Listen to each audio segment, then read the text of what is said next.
In today's episode, we're going to be talking about how Trump's tariff war, this tumultuous trade tumble and rumble between the US, China, the US, European Union, US, Asia, South America, and everything, is affecting primarily Bitcoin miners. Stay tuned.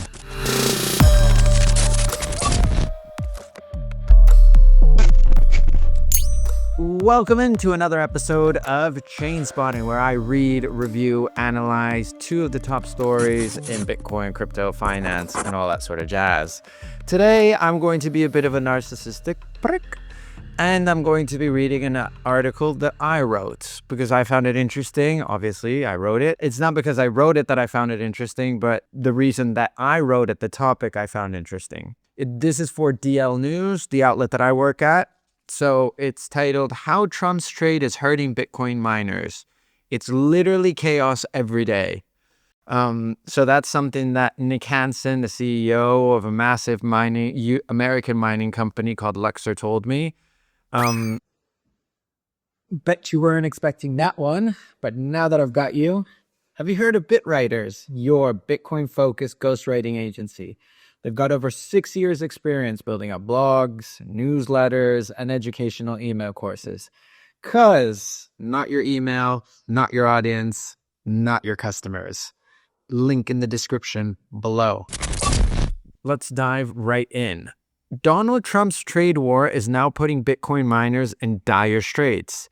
Hash price, a key measure of profitability for Bitcoin miners, has dropped to $40, its lowest level since September 2024, and a number considered by many miners to be a worst-case scenario in terms of cost to mine.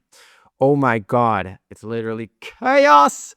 Every day, Nick Hansen, CEO of Bitcoin mining company Luxor, told DL News, aka yours truly. So yeah, he literally said on the phone, oh my God, it's literally chaos every day, which must be insane. Like, for all of us, it's a very uncertain time. We don't know where prices are going. We don't know what companies are going to do. Are electronics going to have tariffs one day?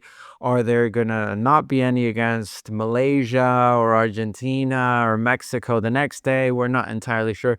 So it's a tough time for everybody to be sort of navigating these waters. For those of you that don't know, tariffs are essentially taxes, additional taxes on the already taxed imported goods that come into the US. Trump is doing it to sort of reduce the trade deficit between the US and other countries. He wants to make America great again. He wants to resoil manufacturing jobs and stuff in the US. Now, it's been a bit of a roller coaster. It's been one day yes, another day no. One day for you, another day for you. Every day coming back, every day going forward. Now there's a 90-day delay period on most countries except for China, which is exactly why the trade war is so heavily hurting Bitcoin miners. So most miners, going back to the article, were looking at $40 as their bear case. Now, it's important to know that $40 is $40 per petahash per second, if I have that right. If you're a Bitcoin miner or you're into the scene, drop me a comment below and fact check me, roast me, do whatever you got to do so I get this shit right.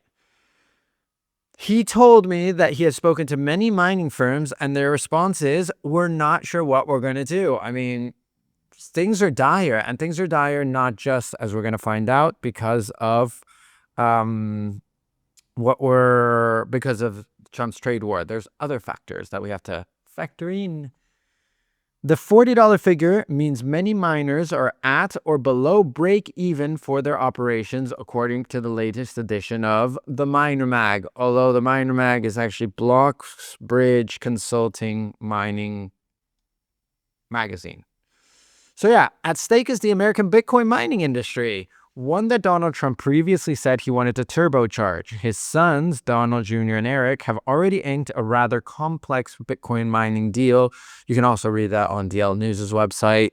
I'm not going to go into the details because it's beyond the scope of this story. But their father's tariff turmoil is now spilling into Bitcoin mining, a sector already facing an existential threat.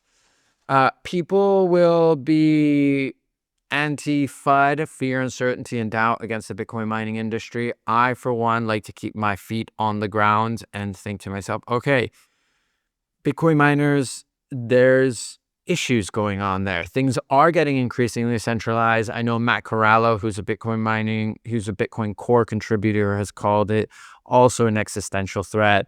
There's issues about centralization, but then there's also people who say that this is a non-topic and we shouldn't be worried about it. But an issue is that, and actually wasn't part of the story, but Nick Hansen also said that there is a looming existential threat that's happening in Bitcoin, which is dwindling block subsidies. So for those of you that don't know, the Bitcoin network rewards Bitcoin miners by giving them a certain amount of Bitcoin for every block they add. This is chopped in half every 4 years or every 210,000 blocks. And the question is, will that quote unquote security budget be able to keep, the machines running pretty much? And according to Nick, it's yet to be seen because, in fact, scant network activity in the past month has spurred a fierce debate, leaving Bitcoin champions Jack Dorsey and Michael Saylor at opposing ends, with the former saying Bitcoin will fail unless it turns into a payment system. Michael Saylor has said this is absurd, ridiculous, not directly, indirectly, I should say. There is a debate happening, but I guess they know they're on opposite sides of the debate, but there's not like an actual debate going on. Jack Dorsey made the headlines because he said that, Bitcoin will fail into irrelevance if it doesn't turn into a payment system. Michael Saylor has famously or infamously said that he's going to burn the keys to his private stash, which holds something around either 13,000 or 17,000 Bitcoin. It's a fuck ton of money. But he's a digital gold, a hodler. He said asking to get paid in Bitcoin is like asking to get paid in a Picasso or a penthouse or all these sort of weird analogies. I don't know. I stand more on the Bitcoin is a digital payment system. Maybe if it's a matter of medium of exchange to payment system, it's yet to be seen. But since Trump's tariff war began, it has thrown capital markets in disarray. Bitcoin dropped to a low of 75,000, but has since ricocheted back above. I think today it was around 85,000 after Trump lowered tariffs against every country with the exception of China to 10% for a 90-day period. So 131% tariffs is the next section. While Trump decided to delay tariffs on most countries, he continued to slap China with extra taxes on imported goods on Wednesday. By Hansen's own math, that pushed the total tariff cost for new miners coming in from China to 131%, triple digits, which are particularly painful for American miners. Besides, there's more than meets the eye when it comes to Trump's trade war, because alongside those extra... Who's there? You subscribing. But alongside Trump's tariff wars, Bitcoin's volatile price tag, dwindling fees, and ever-increasing network difficulty, i.e. how hard it is to add a block, are making miners sweat. It's important. The Miner Mag said it's a problem. Like we're going to see Eli Nagar, CEO of another mining company, Brains, also said something about the network difficulty, essentially how this is growing and becoming a very difficult thing to deal with. Because all of this results in profitability crunch, slower growth, potential consolidation, shutdown costs, or shifts of hash rate away from the US. The latter isn't necessarily a bad thing. Bitcoin does have a surprising and wonderfully resilient and quick way to sort of refocus, reshuffle, and move away from issues that it might have in a particular place. Decentralized, essentially. Because consolidation is a particularly nasty outcome, I write.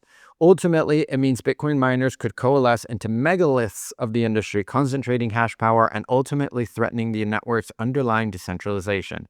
And it's been happening, according to the Miner Mag. 5 companies now account for 20% of Bitcoin production.